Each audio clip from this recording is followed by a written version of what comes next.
Oke, perkenalkan saya Erik Alvinza. Saya ingin menjelaskan apa itu sih fikih muamalah dan apa aja akad-akad di dalamnya. Fikih muamalah adalah cabang ilmu fikih yang mengatur mengenai interaksi sama manusia. Secara garis besar adalah fikih muamalah mengatur transaksi-transaksi sosial maupun ekonomi yang terhadap manusia demi tujuan yang adil dan kesejahteraan dan menghindari praktik-praktik yang dilarang oleh Islam seperti riba, gharar, dan maisiyah. Akad yang pertama atau ada akad syirkah. Akad syirkah adalah akad kerjasama antara dua pihak ataupun lebih untuk suatu usaha tertentu yang dimana mereka menyertakan modal ataupun kerja dan nantinya keuntungan dan kerugian mereka sepakati bersama, seperti dua orang teman yang ingin berpatungan untuk membuka warung dan mengolah secara bersama-sama. Dan kedua, ada akad musyarakah. Akad musyarakah ini sebenarnya bentuk dari akad syirkah, yang dimana akad musyarakah ini adalah akad kemitraan penuh, yang dimana semua pihak menyertakan modal dan memiliki hak kewajiban yang sama dalam mengelola usaha. Keuntungannya dan kerugiannya dibagi sesuai dengan porsi modal yang sepakati. Contohnya, seperti 4 orang berinvestasi bersama untuk membeli tanah dan membangun kos-kosan. Mereka semua ikut mengawasi, membangun, dan mengolah kos. Keuntungan dari sewa dibagi sesuai dengan persentase modal masing-masing. Lanjut itu ada akad mudharabah. Akad mudharabah adalah akad kemitraan bagi hasil, di mana satu pihak ataupun saibul mal menyediakan seluruh modal dan pihak lain mugharib bertindak sebagai pengolah usaha. Keuntungannya dibagi berdasarkan nisbah yang disepakati, sedangkan kerugian finansial ditanggung oleh saibul mal, terkecuali kerugian itu atas kelalaian orang yang menjaganya ataupun menggoribnya. Contohnya, seorang memiliki modal memberikan jumlah uang kepada pedagang untuk berjualan dengan kesepakatan keuntungan dibagi 60 dibagi 40 ataupun 60 untuk pedagang dan 40 untuk pemilik modal. Jika kerugian bukan karena kelalaian pedagang, pemilik modal menanggung semua kerugiannya. Kita lanjut. Lanjutnya ada akad ijarah. Akad ijarah adalah akad sewa menyewa, yang dimana akad pemindahan hak guna manfaat suatu barang atau jasa dalam waktu tertentu dengan membayar sewa tanpa diikuti pemindahan pemiliknya. Contohnya, seperti seorang menyewa mobil untuk berpergian selama liburan dengan membayar jumlah uang sewa. Seperti itu, atau juga orang yang menyewa kontrakan atau kos-kosan di setiap bulannya. Ataupun juga orang yang menyewa jasa tukang las untuk memperbaiki pagar rumahnya. Akad selanjutnya adalah akad qard.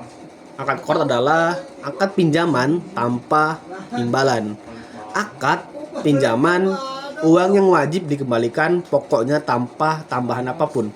Ini adalah bentuk tolong menolong yang tidak bertujuan mencari keuntungan. Contohnya, seperti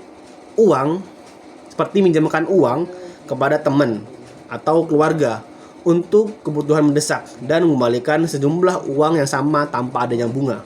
Ataupun seorang karyawan yang kasbon kepada kantor ataupun kepada bosnya. Kita lanjut. Ada akad namanya akad hawalah.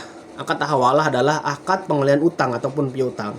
Akad hawalah adalah akad pengembalian utang, hak untuk menuntut pembayaran utang dari suatu pihak kepada pihak lain. Bisa berupa pengembalian utang, bisa pengembalian utang dari berutang kepada pihak ketiga yang berpiutang padanya, ataupun pengalihan piutang dari berpiutang kepada pihak ketiga yang berutang kepadanya. Contohnya seperti ini. A berutang kepada B dan B berutang kepada C. Agar lebih praktis, B meminta A untuk membayar utangnya langsung kepada C. Ataupun juga seorang mengirimkan uang kepada keluarga di kampung melalui agen yang memiliki jaringan yang luas. Kita lanjut.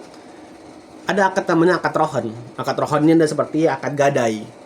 Akad yang menahan suatu barang milik si berutang sebagai jaminan atas utang yang dimilikinya. Jika si berutang tidak mampu melunasi utangnya, maka barang gadaian tersebut dapat dijual untuk melunasi utangnya. Contohnya, seorang menggadaikan perhiasan emas di pegadaian atau kepada pihak individu untuk mendapatkan pinjaman uang, ataupun juga contoh seperti lain, menjaminkan sertifikat tanah ataupun BPKB kendaraan untuk menjaminkan ataupun untuk mendapatkan pinjaman di koperasi. Kita lanjut. Ada akad namanya akad kafalah ataupun akad penjaminan. Akad kafalah adalah akad penjaminan yang diberikan oleh penjamin ataupun kafil kepada pihak ketiga untuk memenuhi kewajiban pihak kedua ataupun makful anhu. Contohnya, seorang menjadi penjamin bagi temannya yang pinjaman uang di koperasi. Artinya, jika temannya gagal membayar, dia akan menanggungnya. Ataupun contoh kedua, orang tua menjamin pinjaman bagi anaknya yang mengambil kredit motor. Kita lanjut. Ada namanya akad wadiah.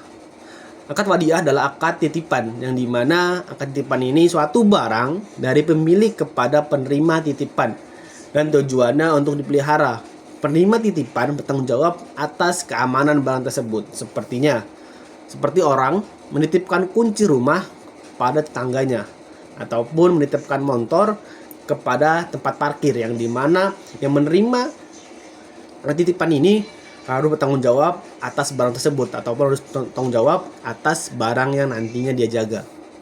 Kita lanjut. Dan namanya akad wakalah. Akad wakalah adalah akad pendelegasian kekuasaan, yaitu seorang menyerahkan kepada orang yang lain untuk melakukan suatu pekerjaan atas namanya. Contohnya seperti surat kuasa pengacara untuk mewakili di pengadilan, ataupun juga seorang teman menitipkan untuk membeli konser, ataupun orang mewakilkan pembayaran zakat kepada amil. Kita lanjut. Ada namanya akad ju'alah. Akad ju'alah adalah akad di mana satu pihak ja'il menawarkan imbalan, yaitu jual, kepada pihak yang lain, amil, atas lainnya suatu pekerjaan ataupun pencapaian suatu tujuan tertentu, tanpa adanya ikatan kontrak sebelumnya yang mengikat kedua belah pihak. Contohnya, mengumumkan sembayar, memberikan imbalan kepada siapa yang berhasil memenangkan suatu lomba, ataupun mengumumkan sembara untuk menemukan kucing yang hilang dengan imbalan sejumlah uang baik penemunya. Kalau kita lihat dalam bank, ada namanya jasa pembuatan sistem IT.